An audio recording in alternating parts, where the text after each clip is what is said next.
you stay in good conversation, you gotta tune in to Coffee and Conversation with Collette. That's me. Thursday mornings from 7 a.m. to 8 a.m. on the only station, WHPR TV 33. See you soon.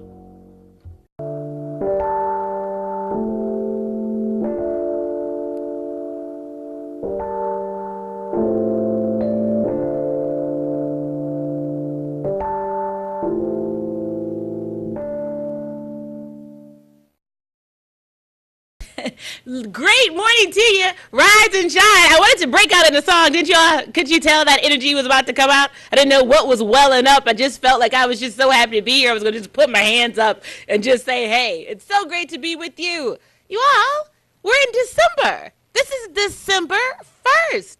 Aren't you elated? Can you imagine? It's about, what, 40-some degrees outside, maybe 50-ish, no snow. Seems like it's fall. It's a Friday morning. We are breathing in air and life, and we're able to have a conversation together. The only place that you should have the conversations that we have on WHPR TV 33 or Comcast or Roku, streaming live, smoke signal. You know how we do. We want to make sure that you get to us and we can get to you and talk about the things that we need to talk about.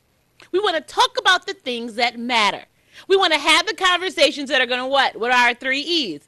Educate, enlighten, and empower. And on this Friday, I just feel it's only fitting that we continue with that dialogue. We continue with the conversations that might not be comfortable. It might be a little, things that make you think about, wow, am I who I say I am? Do I actually know why I do what I do? I'm going to piggyback. Again, just a great morning. And you all know, I do my curtsy. I get so excited, so let me just slow it down.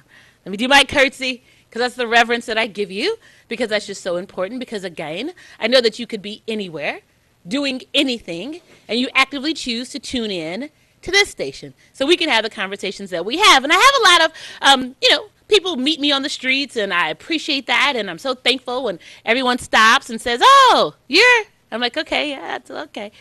Because you realize that you can't speak on the things that we speak on everywhere, right? Do you understand that? Traditional media, traditional television scripts things for you. So I would sit here and I'm reading a teleprompt and I'm reading what they would tell me to say. And I would be conveying the information to you the way that they, the networks, the powers that be, the ownership, want me to convey it, how they want me to say it. But you realize that here, that's not the case. I can create my content. I can do my research. I do my research. I create my content. I'm able to creatively assess situations and think through dynamics to have subject matter that causes us to move a little bit on the other side of the box, because we live in a box. I know you don't want to believe that. It's like the red or the green pill in the Matrix. We live in this box, right? And they put us in a box. And the truth is, we've been, I won't even say that. We have been socialized to believe that the world that we inhabit is the box. Okay? It's like the Borg. Are you all Star Trek people? Because I'm a Trekkie. And so in the Borg, remember, they lived in this big old box. It's a cube. And it traveled all over the universe. And they did everything as a collective. It's the Borg. And remember, the head was Lucanus of Borg. Okay? So they functioned as a unit. Everything was as a collective. And their whole world was this cube throughout the universe. So I kind of look at that as us. We function in the cube perhaps the world, as the general sphere. And then, depending on where you are in the world, whether your state, and then your state into your city, and then your city into your block, into your hood, into your sphere, because the majority of us only function in probably, 20 to 30 miles outside of our conditions. Like, consistently. We're not all over the place. We're not getting on the plane and traveling all the time. We're creatures of habit. We go certain places. We create what's familiar to us. And in that familiarity, I believe that it breeds content. And a lot of times, I don't even think that we're aware of the settling in that happens to us. And so we become numb, if you will, to forces and external things that would normally awaken our senses and cause us to say, we become numb to it. And so yesterday, I wanted us to delve into an understanding of how we are socialized. Because, again, we are clear about all the sexual allegations. And I talked to you about since Weinstein was brought up into the media, there were some 34 or so cases that had been cited in the New York Times. And then, of course, we talked about Matt Lauer. Then there was this other actor. And, of course, now Congressman Conyers. And, of course, no one's talking about President Trump. And so in the midst of all of these allegations, I didn't want us to miss the component of how this happens, not negating the allegation, okay? I'm not saying that you can't, that it's okay to force yourself on someone. I'm not saying it's okay to use your power to manipulate in any avenue, all right? Because manipulation happens across the board. Now, the ultimate goal for those might have been some sexual dynamic, but it can be manipulation for position. It can be manipulation for conversation. It can be manipulation for financial gain. Manipulation is manipulation. The use of power to get a result, if you will, that is not favorable to the masses, is not a collective favorable result, is not good. So I asked yesterday, who has the power? And you all didn't go where I thought you were going to go. Let me say that. And because of that, I asked if we could continue the conversation because I need us to do a deeper dive. A lot of you called in. I had some great feedback that said, well, maybe we don't really understand it because we're just traumatized. We're traumatized because there was not a value that was put on us other than for us as a collective people of color to be the workers and the labor for these Americas that was built for the playground of the other. It wasn't for us. These laws weren't for us because remember, we were property. We weren't considered human. They could come and do whatever we will, and no one was sitting up fighting for our rights, and no one was protecting the women doing the raping and the sodomy of the men and the children and the ongoing history that we have endured. We didn't have those conversations. Those atrocities weren't addressed. And so we were then just assimilated into the society because we believed that we needed the rights. And we were fighting for these civil rights, but no one was addressing what got us there in the first place. So it's all of a sudden you're just pushed out there. You're just thrown out there. Like, here you go. Okay. We're just act like that doesn't even exist. And we're going to clean you up and put you on a new outfit. And there you go. And you're just going to function in society. Right? And so that is what has been happening. But in that, we have not realized that how we've been indoctrinated because we do more to assess how they look at us than they do us. Did you get that? We're worse on us than they are on us is what I'm saying. And so I really want to bring this back home because yesterday I wanted us to address Congressman Conyers.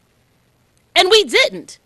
And I asked you all, I mean, maybe the issue was that we didn't get there. Because sometimes our time is what it is. But this hour, we're going to have the opportunity to address it. I need to know how you think that's okay. And if indeed you all saw the news articles today, now top leading Democrats from Michigan are suggesting that Congressman Conyers step down. Congressman Conyers now has been admitted to a hospital, so it's red, because of traveling back and the stresses, and he's 88 years old. And so I'm praying for peace for him and his family. And so one of the conversations in the paper was that, it's an abuse of power, and we can't let that happen. Are you serious, Democrats? Republicans have been abusing power in the state of Michigan for years, and we've done nothing. The abuse of power allowed you to consistently poison people in Flint, and it's not a problem. We're not uproar about that. The abuse of power consistently allows you to eradicate adequate education in our urban communities and centers, and no one has a problem with that. That's okay for you?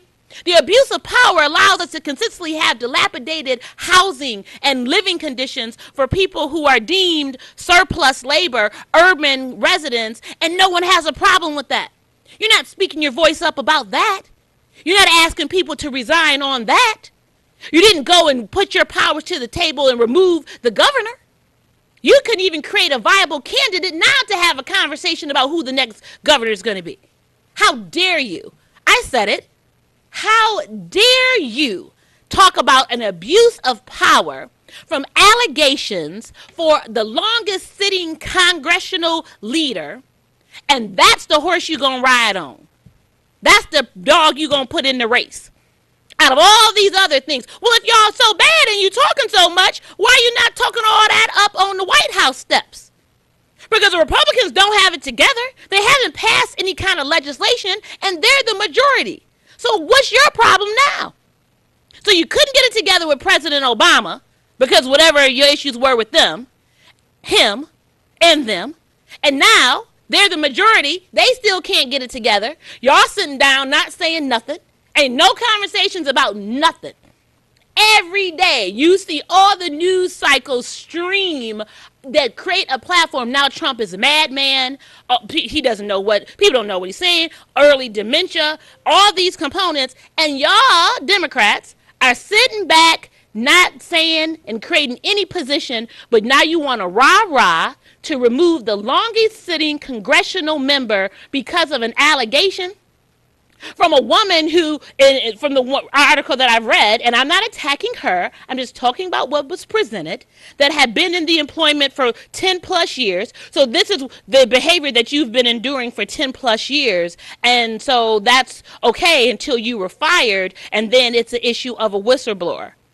But you've actively been in that environment.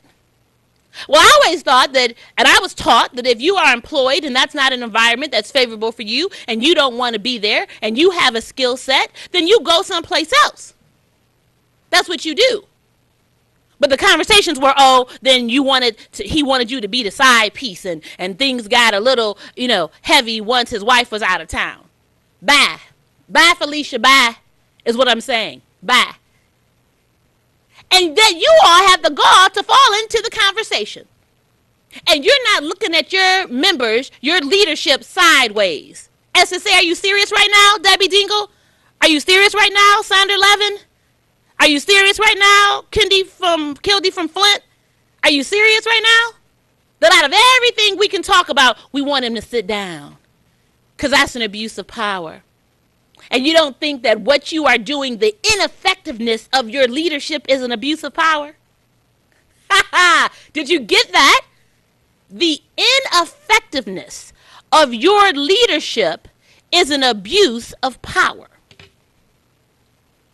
And all you can talk about is allegations that are some how many years old for the longest sitting dean, because you know what? You want the seat. You want that juice. You want that. Oh, okay. That's what you want, right? So you figure out we're going to move. So we couldn't get him out the way because he has the votes. The people believe in him. No matter if he is as effective as he could be, whatever the case may be. Congressman Conyers can run right now today and he'll still win. Y'all don't miss what's happening here. Don't miss the play on power. The people, don't give your power away. That's what they're trying to have you do. They're trying to have you buy into this narrative that, oh, yeah, that's it. You got to move him out the way, this, that, and the other. You put Congressman Conyers there, and you're the only one that can remove him from that seat, period. They can't. You can call for his resignation all day. That means nothing. The people have voted him in. And everyone knows that if he runs on the ballot again today, he will be voted in. So you need to ask yourself, what are they going to gain from removing him? Who has the power? This is the conversation out of all the things that you could be talking about. Everyone wants to get a sound bite now and talk about Congressman Conyers. Shame on you. You should be ashamed that out of everything that is happening, the ineffectiveness of everything that you have not done, what you say you're going to do for the great citizens of this state, that then you have the nerve to get up on a soapbox and start talking about him. Do you realize that no action is action? When you do nothing and you can, it still gives an insight into the content of your character. I think that's the worst kind of abuse of power because you have it. The people have elected and selected you to be their voice and to create legislation that eases their living. And you can't get it done. You don't do it. But you reap the benefits of the title. You reap the benefits of the access. All y'all get on that plane and you fly on up to D.C. and y'all hobnobbing and everybody kicking it, and you all have your certain lobby groups and you all get your dinners and you all getting your checks and you all are structuring your deals. President Trump is structuring his family legacy up out the White House. It's not about the business of the American people. It's about how I'm leveraging my wealth. How's that? He's doing a Carnegie, right? Y'all say Carnegie. Y'all know who I'm talking about? Oil, Seal, him. Who says that actually there's no value in political people because we just buy them? They're just bought. So where are we today? Who has the power? Who has the juice? How are we falling into this narrative that's happening right now across this country? Let me just say that. So if I move, excuse me, you all know I get overheated and then I get excited and so I cough. So just know that, okay? I'm trying to stay calm, but I get excited about these conversations because I really want us to get it. So I'm going to move someplace else, and all the lines are lit, so call as I see you. Let me make sure I give you the numbers, 313-868-0342 and 313-868-0351. 313-868-4336. Okay? I'm going to add you one more better. So if you don't want to sit and talk about Congressman Conyers, let's talk about what this shows us in America about the lack of respect for women overall, white women specific. You have all these scenarios of white men who are abusing, the allegation of abuse, to white women. Did you ever think that it would be this rampant? Did you ever think that it would just be this broad in scope? That it is blatantly shown the disrespect. And so much so, for the individuals who are part of the media world, that the producers of a lot of those individual shows were women who were aware, as was reported, to these issues and allegations, and they didn't do anything. So the women didn't protect the women against the advances of the man. What does that tell you? Do you think about that? The nature and the essence of society of who is ruling, who has the power, who is America built for? And why are you still trying to work into that narrative when no part of that is representation of you? No part of that will help you get further to where you need to go, if you even know where you need to go. Because then you don't have a plan. Work with me. It's a hot Friday right now. It's hot. It's hot, right? We are ending our year, everyone. We have 30 days until the end of 2017. It's serious right now. It's so serious. You gotta get this. Everything that's coming at you, everything that they want you to believe about who they are, who they say you are, what it looks like for us, what you gonna do? How are you thinking about it? Do you think about it? Do you have a problem with this? I respect the fact, and then I'm going to go to the lines, okay? I respect the fact that Attorney Reed for Congressman, I'm going, because I'm, excuse me, I can't get off of Conyers. I just can't. Now, I'm just sticking to Conyers right now. That's my point, and I'm sticking to him, okay? I appreciate Attorney Reed, his attorney, as stated in the papers, that he's not going anywhere. Let me just say, he's not going anywhere, and there you go. So all that y'all talking, y'all can miss us. So get your little 10 minutes of soundbite, have your little interview, and then whatever. And then keep it going. People can't feed their families. People don't have jobs. Children aren't learning. Prison systems are continuously growing and booming, the industry of prisons. We can't even get clean drinking water in Flint. And all you all want to do is sit and talk about a congressional leader who had some allegations against him. And big deal if he cut the check. I mean, I'm not trying to be funny. If she was with them for over 10 years, that could have been like a severance package. It was $7,000? Are you serious right now?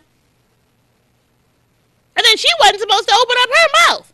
So then you get that, and then you want a platform. For what? Is what I'm asking. So the benefit of that is what? Having this conversation is what for you? Because it has to be something in it for her. She's been sitting down for a minute. Couldn't, based on the articles, couldn't get somebody to take her case. But now we're up. We're having the conversation. You want to sit the longest serving member of Congress down so everybody can get what they want, right? And it has nothing to do with the real conversation. I really want us to get that this morning. Get it. Read between it. Move all the other issues out of the way. You know, like when you're sitting in business school, they have a whiteboard, right? And so, like, you just throw all these things out. So you have all these words, and so you're talking about, you know, politics, and so you throw all these words, but I want you to move them over. I want you all to have like this invisible thing like your mind. So your mind is the board, and I want you to move all these things out of the way so you can get some clarity. So you can really understand what's being presented to you. Because when you're boggled in and all these things and these images are around you, you can't see. And that's intentional. They don't want you to see. As my dad always says, in the land of the blind, the one-eyed man is king. Do you get that? So if you're blind, if you're inundated with all these things that aren't the issue, if you're inundated with everything that's not the real conversation, what are you going to focus on while everybody else is running the country? While everyone else is jockeying for position? While everyone else is positioning themselves for me, mine, and ours, and not you, and you're sitting up here the hamster on the reel talking about, we going to get rid of them, we going to get rid of them. Man, bye. That's what I'm saying. So I'm going to go to the line today. We're going to revisit who has the power. Gender socialization. What are you thinking about it? We are on day 2 of this. I know you have an opinion. Let's see what you think. Thanks for your patience. Great morning to you. How you doing today? I'm great. How are you? All right. First, All right. I'll give a shout out to 233. Sure. R.J. Watkins, Ms. Yes. Henry Tyler, Yes. Ms. Perryman, Ms. Jones, Ms. Moneymaker Diva, Ms. Renee, yourself. Thank you. Thank you for being a positive example of a show host for TV 33. Thank I really you. do appreciate that. I'm going to go to your subject matter. Yes. The subject matter is about John Conyers. Thank you for bringing up the point as far as it's not so much what they accusing John Conyers of, Okay. but the fact that there's an assumption of he done something wrong, get rid of him. Yeah. But in the history of our state, all political leaders have not been treated like that. No. Now, if you remember, I know that you know about local politics, Yes. and I made a comment directly about it. But when it comes down to, now I'm talking stereotypical. I'm not talking the mindset of DJ Eggman. I was talking Okay. stereotypical now. When it comes down to black leadership, Okay. based on politics in our country, when a person that look like me gets to a certain level of power, Okay. all of a sudden they find something to get rid of. Now, you remember Yeah. Basil Brown. Yeah. I don't hear a lot of people talk about Basil Brown no more. Sure. But I remember when Basil Brown got to a certain level of power, they found something to get rid of him. When it came down to people who look like us to Yeah. get to a certain point of leadership, Okay.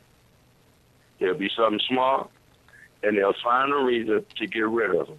You just said that right now we had a governor that had a city with tainted water, and the population of the city was over 100,000 people. Yes. He's still in office. Still in office. So if an individual get caught cheating on their wife, if an individual get caught openly tipping and playing with women at a topless bar, is that a reason to fire him for his job? You say no, I say no. But we understand what's going on here.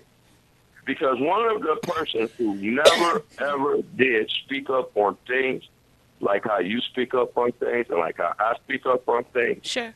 was John Conyers. But he represented our race as far as in Congress. Yeah. Nothing more, nothing less. Right. So he represented based on color. Everybody else that don't look like him is represented represented based on policy. Yeah. And this is what you're talking about. Till we get rid of John Conyers, even though we vote for him based on color, he still enforced policy, or he still represented policy Yeah. that was for the people of our region. Yes. Yes. And it's making it so bad it's a double sword, because I'll say this. There's an individual, when 2 years ago, when Sheffield ran for Congress. Yes. He ran into the wall that you're talking about. Mm-hmm. Everybody part of the Democratic Party 2-3 years ago was standing right behind John Conyers. Yes. Came out. What has he really done for us in the last 20 years? Yes. Couldn't nobody say nothing. Right. But when it came down to representing city of Detroit, state of Michigan, in federal politics, he knew to vote toward the Democratic ticket, which was the basic mindset of the people out of this city. Because, like I said, we vote out of comfort. We don't vote out of policy.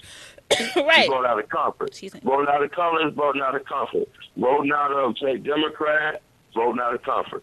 Right. So he's been like that 20 years. Everybody likes it. But as soon as he gets accused of cheating or associated with a female or abuse of power, we supposed to just kick them away? Yes. Yes, and stay there. And stay there, Amal, because we want the seat. Let's talk about what it is. All those folks, the Democratic Party folks who are asking him to sit down, all they're looking for is a way to advance their position. They want his seat because it's like seniority. So you've been there the longest. You have first options on being certain groups. You're on appropriations. He didn't sit down for appropriations. He stated that he would walk away from judicial. It's all about jockeying for a position. So if this is the opportunity that I have, that I'm going to jump on board and roll to move him out the way, so be it. In all due respect, it's no different than what we've done for the mayoral run for the city of Detroit. Yeah. It's no different. Everyone jumped on the bandwagon because you didn't want to work with the administration that you had because everyone had separate agendas.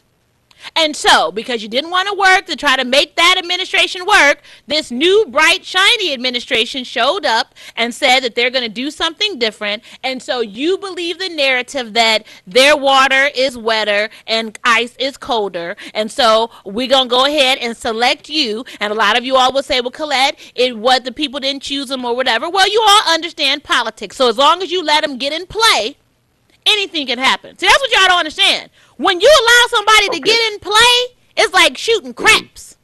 You didn't put them in the game. So once you put them in the game and they have some influence, they have some resources, they can create anything. Did you all get that? And so now, everybody crying that we're not included in Detroit and Detroit is this now and the people, well, okay. But you put them in play because you believe the narrative. That the people that you had down there weren't working for you. You believe that. You believe that they were going to make it better instead of you realizing that it happens because you make it happen. That this city gets better because you will make it better. If that is what you choose to do. And then if you don't choose to do it, then other people will make it better for them, and that's what it'll be. And then you'll sit and complain about that. So, I mean, let's just go across the board. So, if you don't want to make it applicable to the sexual allegations, no problem. I can still make it applicable to leadership and power. And we're still sitting here trying to figure out. And the truth is, you all weren't going to be satisfied until a white man was the mayor of Detroit. I said it. You weren't going to be satisfied. You're kind of right. You weren't going to be satisfied. All these people that's talking about pro-black. Yes. Okay? Yes. It's okay to talk pro-black because that's based on comfort. But let's talk policy. Pro-black ain't running downtown Detroit.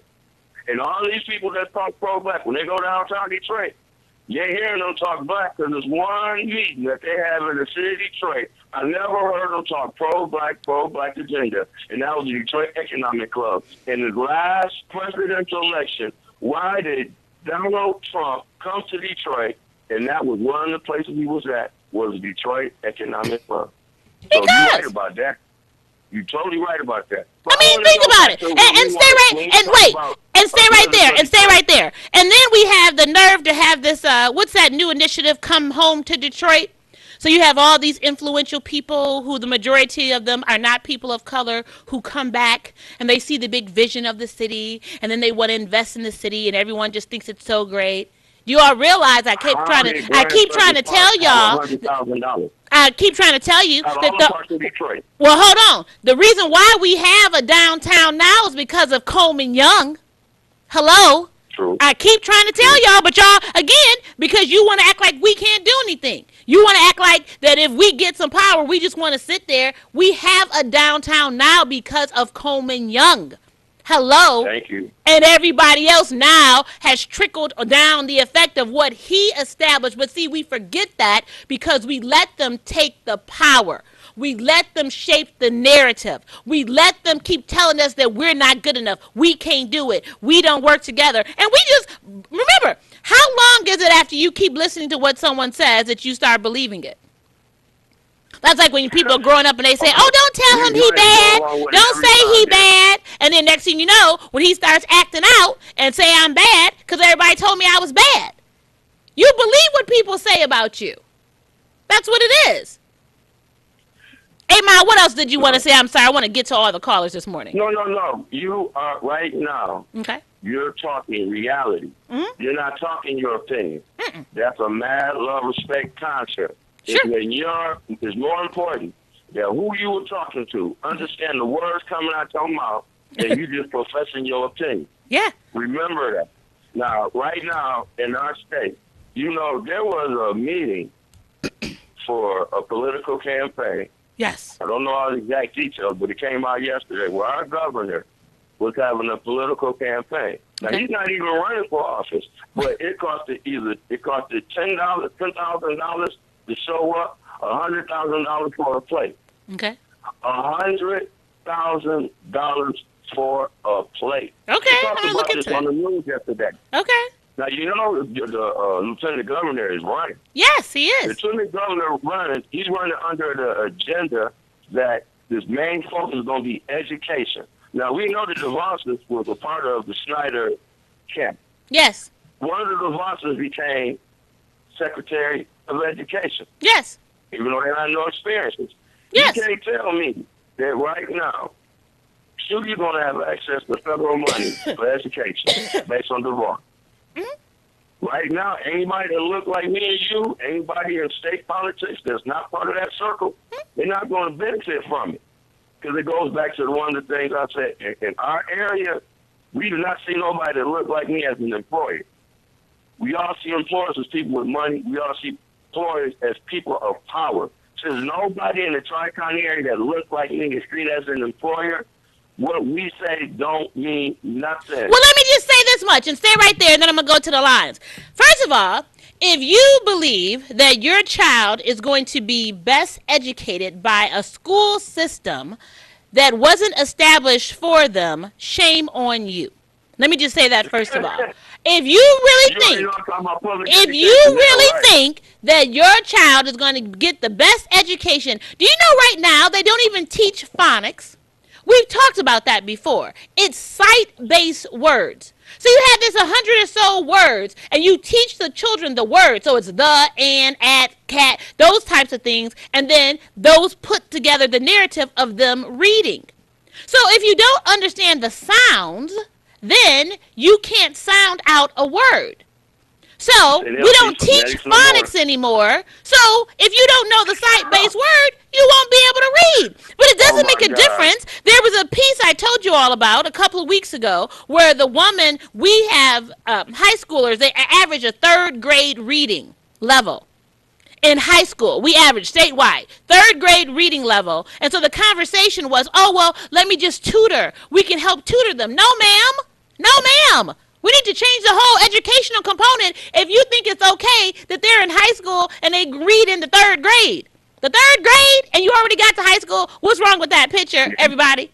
And so everyone is listening to the conversation like, oh, that sounds so great. No, ma'am.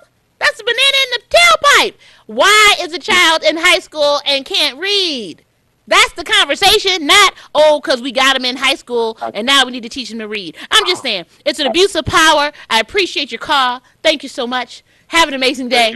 All right, let me get to the lines. Thanks for your patience. Great morning to you. Good morning, fellow Patriot. Good morning, Patriot. How are you? I'm just fine, Collette, and you? I'm amazing, thank you. Can't you tell? I hear you coughing, so you need to stop getting too excited, okay? Yeah, give me a little volume because I can't hear you. Can you hear me now? It's better. Okay. All right. Okay. Well, okay. Well, the problems that we've had in America has been going on for a little while, especially in the black community. Okay. When you say we're not teaching our children, they stole our educational system from us 20 years ago. Okay. And that's what we felt, that's what we felt. When democracy was stolen, that's where my problem lies with the Democratic Party and with Black America. 40 million people should have been coming to our rescue.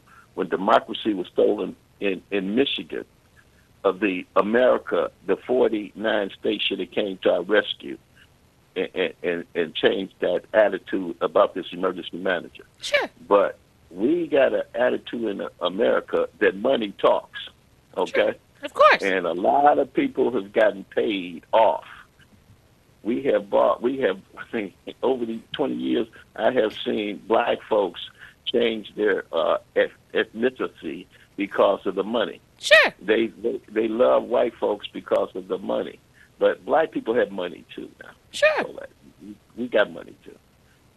The problem I have is we keep talking about the same thing instead of nipping the bud at the head. And the head is democracy is being stolen, where we cannot control our own destiny. Well, wait, stay right there, Patriot. Let me ask you something. Stay right there. Was democracy stolen, or was there an illusion of democracy? Did we ever have democracy? I thought so when Coleman Young Sr. was running this place. Okay. I've seen his power. I've seen him wield the big stick. Okay. I've seen him fight Lansing back for 20 years. Okay. So you have power. You just don't understand. When you be elected, you have power. Unfortunately, they have been bought. And you know, Collette, you've been in the game, so Yeah. you know some of the people have been bought. Sure. You know it.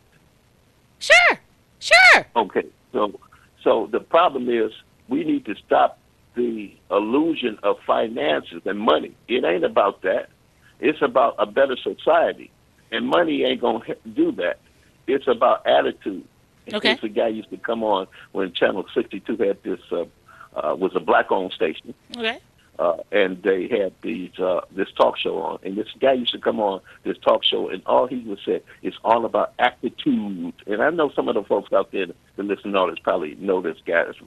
All he said was all about attitude. Yes. He kept saying that every time he got on. He said it's all about attitude. Okay. And it is about our attitude. Sure. What is the attitude that we have in this city? Sure. We have an attitude that says. Black folks, when they mess up one time, I'm through with them. Okay. Yes. And that's, to me, that's kind of crazy when the white guy been beating you upside the head for 10 times and you still go to him. Yes. It's ridiculous. See, that's an attitude problem. We need to change the attitude that we have about each other. Yes. And about society. And it isn't about just looking at somebody and they Black or looking at somebody and they white. We look at them and see if they are evil or not. Okay. And we have a lot of evilness going on in our society right now, and it comes in all colors. Yes. Now, if you got somebody that's buying into the mayor's program, you got to watch them. Okay. Because we have Black people that know how to run stuff. I mean, come on. I mean, WHPR. Mm-hmm. That's my main. That's what I call my mainstream media. Okay. Right. Mainstream media. See, we keep saying what they're talking about. Yes. And I tell the folks we need to stop worrying about what they talking about. Let's start talking about what we talk about. But stay there. But stay there, Patriot. Stay there. But you know that we can't talk about what we talk about because what we talk about is based on what they talk about. Did you get that? Well, so that's our problem. Right. We're constantly trying to be reactive to their position versus, guess what? It don't have nothing to do with you. Let me create what I need to create for me and mine and get up out your system. Stop trying to get you to be validated. I don't need y'all to validate me. I don't need you all to give me a title. I don't need you all to say now I'm the councilwoman and now I'm the city clerk or now I'm the dog catcher and here's my salary. And so now I can just run off into the sunset and do good for my people. No, it doesn't work that way. Let me ask you a question, Collette. When you said, because you teach their system. Yes. Now, explain that to me. Yeah, because guess what? It's their system. So for all the people who were running for office, I don't know why you believed that the system hasn't already been established for what they expect, the plan for what Detroit's going to look like. So everyone wants for people to select them to be a part of that system. And we consistently see that people who start off on one end and then you just said they're bought, soon as they are indoctrinated over, they change. So why are you fighting to be a part of that when if who you say you are is I'm going to be a change agent for this community, for the people that I love, why feel that you can get it done because I got to cross that line? Stay over here. I talked about it. I said, now that the election's over, where are the people that didn't win? Why are they now off into the sunset somewhere like they don't matter? You matter now more than anything. Because collectively, you should be together as a group to now say, guess what? If your expertise is law, if your expertise is education, if your expertise is finance, then now what do we do? If your expertise is voter education, how do we put together this collaborative effort to then have money to change what we need to change behind the scenes? The king whisperer is who gets things done. Not the person sitting in the seat. The person sitting in the seat is the Pinocchio to the Geppetto. The system is the Geppetto. So when I put my hands like this, you remember that little wooden stick that goes side to side? And so when Geppetto had Pinocchio and he's moving his arms, that's what this means. So when you're part of that system, you the Pinocchio to the Geppetto. It's their system. And we keep fighting to be selected to be a part of their system versus saying, you know what, okay. I tried to do it that way. I thought maybe the people would see it a little something different and try to put me in and I could fight in it that way. But why don't you just stay out? Why don't you use your power out? Like why? So we're giving our power away. Why do we feel now that because we weren't chosen, now we can't do any good? So now I'm just going to wait until the next election and I'm going to try again. I'm just going to keep trying to get them to validate me. And then the whole while, nothing's happening other than what they want. That's what I meant. Tell me something though, Collette. Tell me something. What can I whisper in your ear to change you from your philosophy or something that you deeply believe in? Say you believe in religion. You are a staunch Baptist. What can I whisper in your ear to make you a Catholic? Well, I guess the position is you don't have to whisper to change me. Your actions would show me. If you're trying to convert me, your actions would show me. So if you say, okay, well, guess what? Let me stay on your point. So if you say, well, guess what, Collette, Baptists, they don't really care about the community. They not really, they only believe that if you baptize in the water, then that's how you're going to go to heaven. But we believe in giving to the poor and serving to the needy and this, that, and the other. And then you create programs and I actually see you doing that. Then I might say, you know what? There might be something to that Catholicism over there. Let me go holler at them. Versus I'm giving you lip service all day about what they not doing for you, but I'm not doing anything. But if you truly believed in what you believe in, sure. How can I whisper what I whisper and change your philosophy? See, that's what I'm trying to make a point on. If you believe in something deeply, and deep in your heart and soul, how can somebody whisper in your ear and change that? And that's what it seems like is being done especially to the Democratic Party, because the Republican Party ain't budging a muscle. They for hell and high water, they're gonna back their position, Absolutely. no matter where it takes them. Absolutely. So we turning over our philosophy to people that and you changing your philosophy because somebody whisper in your ear. Who are you? But you act like we had a philosophy. Patriot, we didn't have a philosophy. Guess what? No, Patriot, guess what? Guess what, Patriot? You have a philosophy. You started out with a different mindset and how you attacked and looked at politics, and then you believe that the people in your group believe the same thing. Let's be clear about that. See, we create assumptions that everybody's on the same page. We're not. We're not on the same page. That's why everything is all over the place. Because if we were on the same page, there's no way we'd be sitting asking Congressman Conyers to sit down. No matter what. We wouldn't be asking them to sit down. we would sit and say, Let me okay. address that point, because that is your subject matter, and I called to address that subject matter. I thought in America, and to me, you're supposed to be innocent until proven guilty. Yes. I don't think John Conyers should step down because it's just an accusation, and I've been accused a couple of times in my life. Accused, but that don't make them factual, right? Because you're accused. I can call Collette out, but that don't make it factual because I call you out, right? Right. So when do we get this? No, I was going to say when do we get this witch hunting philosophy? But we've always had that that kind of philosophy. There you go. In our society. So wait, so stay there, Patriot. So then doesn't it go right back to what you just said? So what you were asking us before is how did we get into this space? But for the simplest of things, we couldn't sit and fight for a democracy that we didn't put a value in because we didn't understand it, because we didn't believe we had it in the first place, Patriot. You knew it, you believed it, and you believed that everybody around you believed the same thing. So that's why it consistently falls apart and everybody can get in their ear because they don't believe that they have it in the first place. That's why everyone is, get rid of Conyers and everything else. That's why you couldn't get the bus filled, because you're fighting for something that people don't believe that they're worthy of anyway because they don't have power. They've already in their minds given their power away.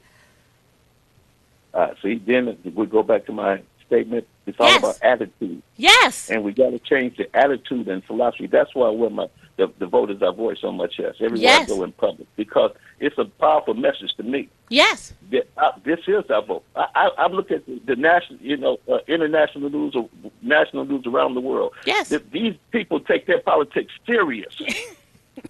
Wait, Patriot. Wait, Patriot, stay there. Did you all see the gentleman the other day who, for the war crimes, and he got before the parliament and took the poison?